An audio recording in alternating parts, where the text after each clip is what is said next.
Ce journal vous est offert par le FPI, Fonds de promotion de l'industrie, votre partenaire privilégié pour la réussite de vos projets.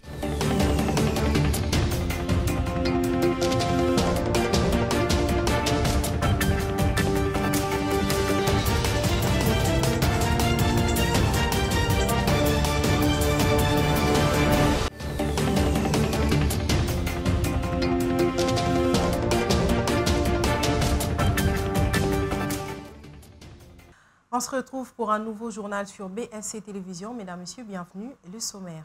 Le président de la République séjourne à Lubumbashi dans le Haut-Katanga où il a posé la première pierre de la construction du nouvel aéroport avant de lancer officiellement la 9e édition d'Expo Béton.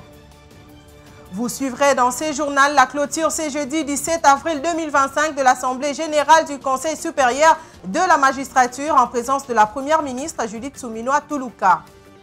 Le ministère de la Santé informe la population congolaise qu'une ligne verte 151 est enfin disponible sur tout le réseau des télécommunications pour signaler une situation concernant les services de santé du lundi au dimanche.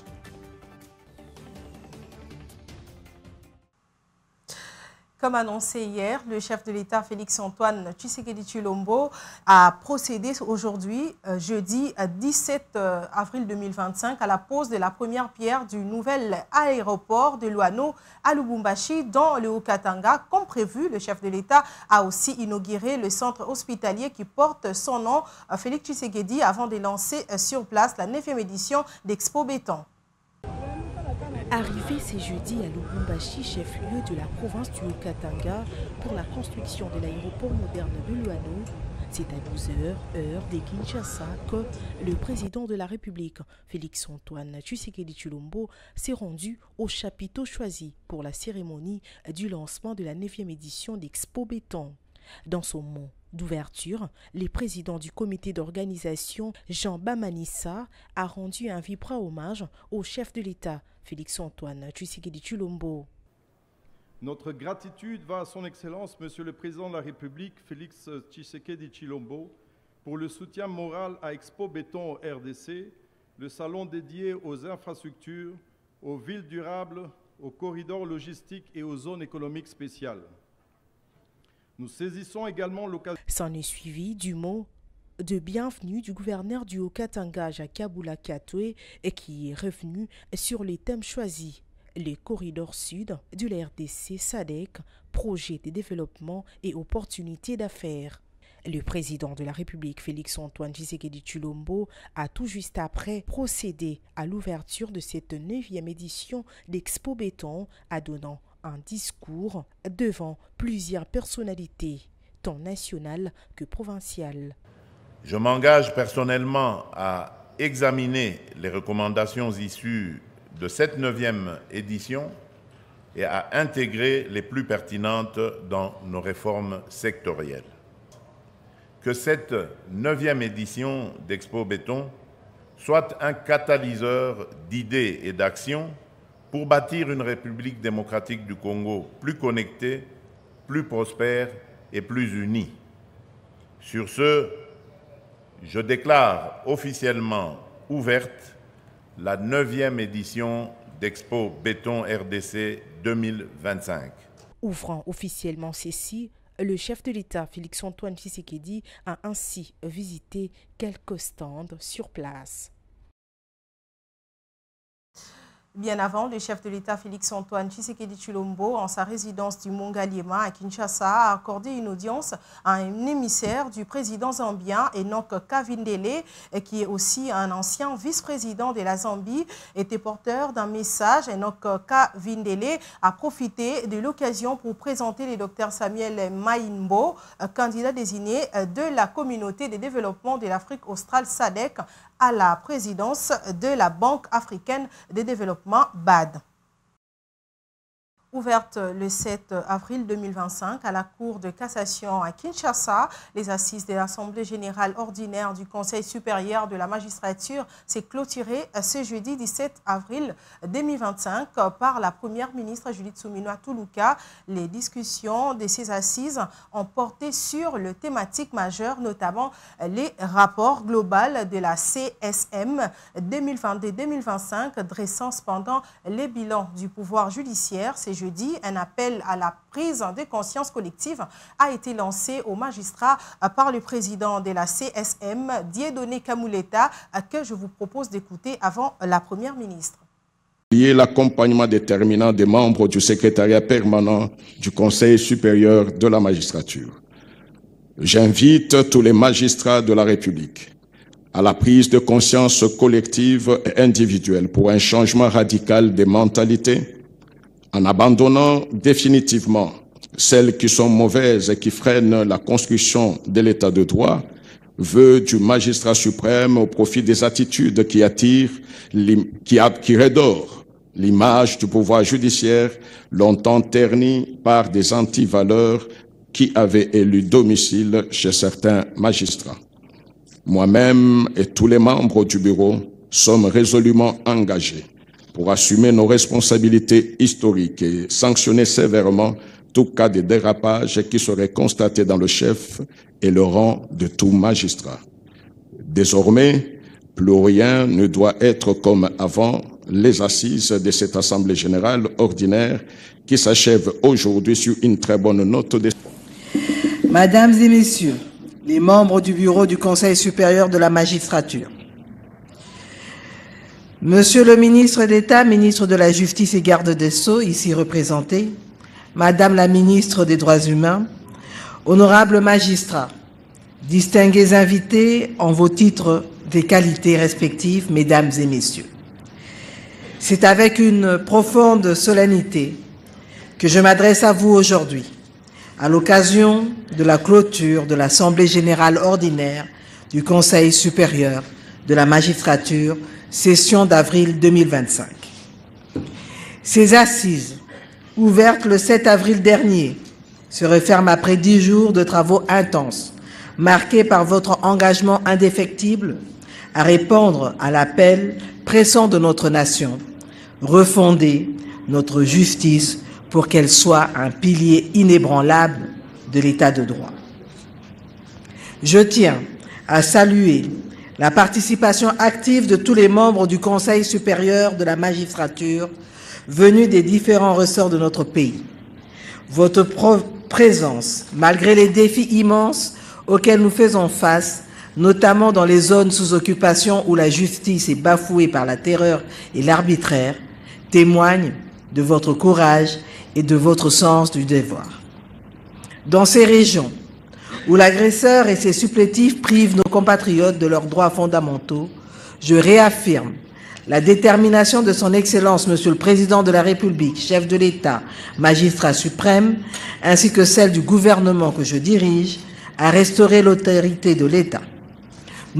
Tout à fait autre chose, la ministre congolaise des Affaires étrangères, coopération internationale et francophonie, Thérèse Kayikwamba, lors de sa prise de parole au Conseil de sécurité de l'ONU du mercredi 16 avril 2025 aux États-Unis, plus précisément à New York, a premièrement loué les actions ciblées et déjà imposées contre le Rwanda et ses supplétifs. Elle a en outre demandé au Conseil de sécurité de bien faire respecter ses propres décisions, notamment la résolution 2773 que le Rwanda continue de violer, tout en soulignant bien évidemment l'efficacité de ces sanctions et de la pression politique en vue de modifier les rapports et de force, de réduire en même temps les soutiens extérieurs aux troupes armées. Certains acteurs se sont déjà mobilisés en imposant des sanctions ciblées contre le Rwanda et le M23. Cela mérite d'être salué.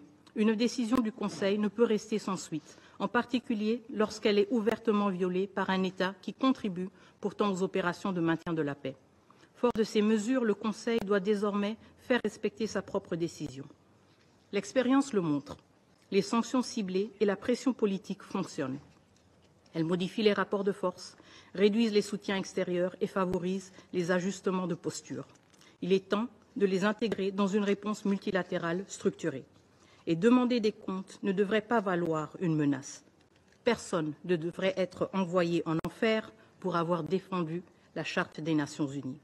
La République démocratique du Congo recommande ainsi de constater formellement le non-respect de la résolution 2773 par le Rwanda, de mettre en place un mécanisme de suivi assorti de mesures coercitives progressives, de sanctionner la chaîne de commandement des RDF et des décideurs politiques responsables, de révoquer le statut du Rwanda comme pays contributeur de troupes, d'imposer un embargo sur les minerais rwandais issus de l'exploitation illégale en RDC et d'instaurer un régime de notification obligatoire sur les transferts d'armes à destination du Rwanda. Ces mesures sont fondées dans les faits, le droit et le mandat même du Conseil de sécurité. Sans ce fait palpable, il est fort évident que le Rwanda et le M23 puissent entraîner la perte totale de l'autorité de ce Conseil, non seulement aux yeux des populations congolaises meurtries depuis 3 décennies, mais aussi aux yeux de toutes les nations du monde qui croient encore à la mission universelle de ce Conseil. Monsieur le Président, Mesdames et Messieurs les membres du Conseil, alors que ce Conseil délibère, les populations de Goma, de Bukavu, et de l'Est de la République démocratique du Congo en général subissent chaque jour les conséquences de l'inaction. Elles ne sont pas oubliées, leur souffrance est visible, leur résilience force le respect, leur dignité demeure intacte et notre unité nationale inébranlable. Avant que l'espoir soit ravivé par la résolution 2773 ne s'éteigne, la République démocratique du Congo appelle ce Conseil à décider sans délai des organes chargés de son exécution, évaluer clairement les conséquences de non-respect, y compris par des sanctions ciblées, et mettre en place un mécanisme de suivi garantissant la redevabilité et la cohérence de la réponse internationale. Alors que ce Conseil délibère, les populations de l'Est de la République démocratique du Congo continuent de subir les conséquences de l'inaction. Le ministre provincial du Plan Budget, Emploi et Tourisme, Josie Noël Seke, a effectué une visite d'inspection des travaux de construction dans la commune de Lingouala, son fief électoral d'ailleurs. C'est la lenteur de ces travaux qui l'a poussé à descendre sur place pour s'enquérir lui-même de la situation, non seulement en sa qualité de ministre en charge du plan de la ville, mais aussi comme responsable du suivi de l'action gouvernementale. C'est sur instruction du premier citoyen de la ville, province de Kinshasa, Daniel Bumba, que le ministre provincial du plan budget, emploi et tourisme, Jésus Noël Tshekedi Adomene, a inspecté les travaux des constructions des avenues Nyangwe et Kalembelembe. Le ministre a d'abord constaté et ensuite déploré la lenteur avec laquelle les travaux avancent, alors que le financement avait été débloqué depuis longtemps grâce à l'implication personnelle du chef de l'État, Félix-Antoine Tshisekedi, par le biais du ministre en charge des Finances, Doudou Fwamba. L'état d'avancement des travaux, avec beaucoup de lenteur, c'est ce qui nous a poussé à descendre sur terrain, sur instruction de son Excellence, Monsieur le Gouverneur, et booster un peu les travaux sur terrain, apporter des correctifs pour que nous puissions balayer tout obstacle, toute difficulté devant empêcher les travaux de pouvoir avancer dans un rythme beaucoup plus rapide. Au total, 10 chantiers phares qui ont été retenus dans le programme du gouverneur de la ville doivent impérativement avancer. À ces sujets, le ministre Jésus Noël Tshekedi a donné des instructions claires pour lever les différents obstacles qui ralentissent les travaux. Il s'agit des avenues Nyangwe, Kalembelembe, Isangi, Kabinda, Mweka, Itaga, Kigoma, ainsi que la construction avec le concours de l'AFD d'un complexe omnisport moderne sur l'actuel terrain PLC. D'un ministère à un autre, le ministère de la Santé a annoncé à travers un communiqué qu'une ligne verte est mise à la disposition de la population congolaise pour signaler une situation concernant les services de santé du lundi au dimanche. Les communiqués. Communiqué officiel, Son Excellence, Monsieur le ministre de la Santé publique, Hygiène et Prévoyance sociale, Dr Kamba Moulanda Samuel Roger, informe la population congolaise que la ligne verte, SA51 de la santé est désormais opérationnelle et ouverte à toute personne désirant s'informer ou signaler une situation concernant des services de santé du lundi au dimanche, 24 heures sur 24. Pour rappel, le numéro SA51 est gratuit et disponible sur tous les réseaux des télécommunications en République démocratique du Congo, est une ligne verte des redevabilités, d'alertes, de plaintes et de toute autre question liée à la santé. Dr Muboyayi Chikaya Romain, directeur du cabinet du ministère de la Santé. Et en Ituri, dans une déclaration commune faite devant la presse, les députés provinciaux exigent la levée de la mesure exceptionnelle de l'état de siège qui jugent inefficace et impopulaire. Ces élus de l'Ituri se disent prêts à amorcer des actions de grande envergure pour se faire attendre par le président de la République, Félix-Antoine Tshisekedi.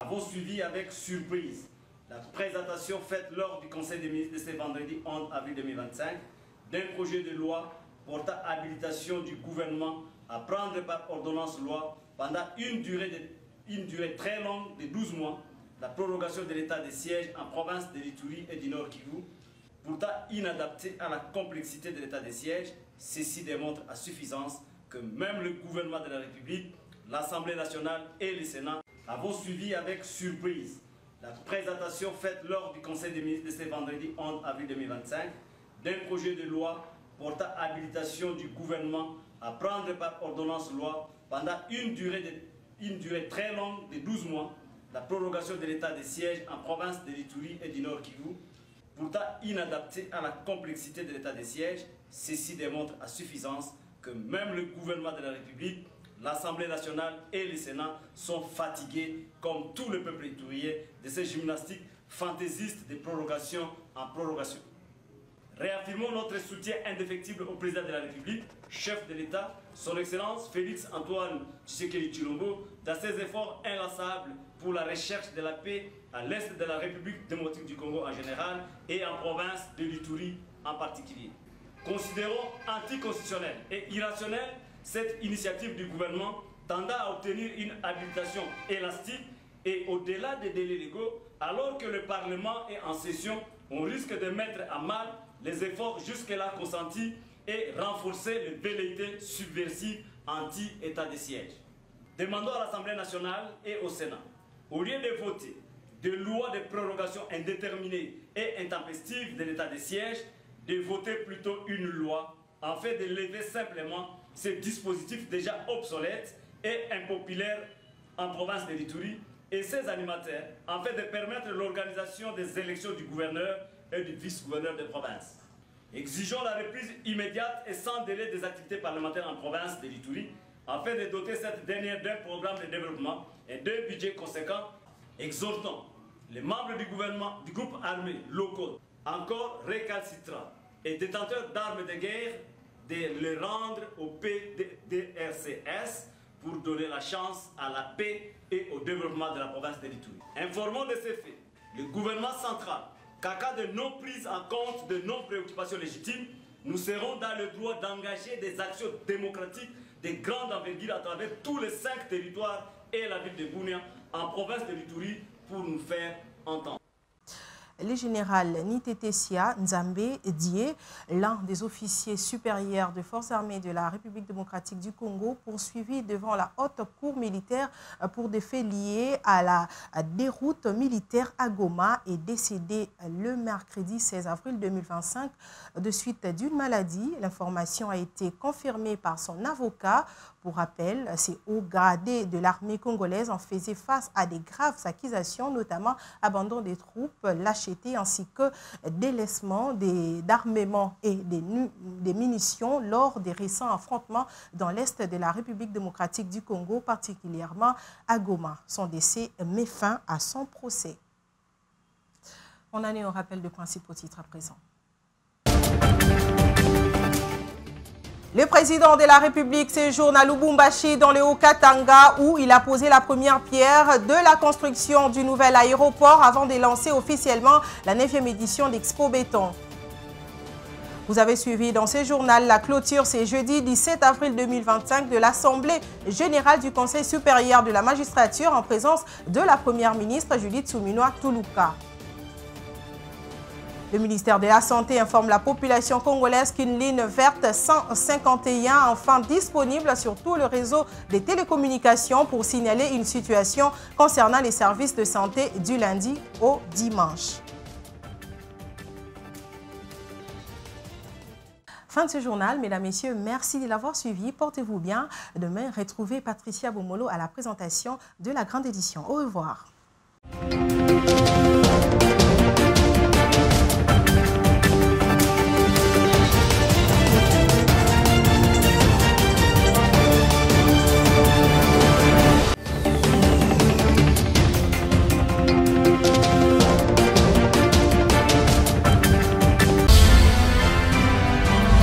Ce journal vous a été offert par le FPI, Fonds de promotion de l'industrie, votre partenaire privilégié pour la réussite de vos projets.